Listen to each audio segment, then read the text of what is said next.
দেখে বের হচ্ছেন স্বল্পেন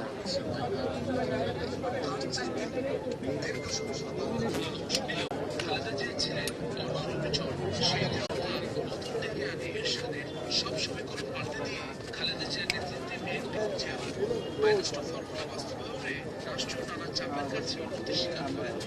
দেশ থেকে অস্বীকৃতি জানান খালেদা জিয়া। ম্যানিফেস্টো ফর্মুলা বাস্তবায়নে রাষ্ট্র নানা চাপের কাছে উন্নতি স্বীকার করেন। দেশ থেকে অস্বীকৃতি জানান খালেদা জিয়া। দেখে বের হচ্ছেন স্বল্পেন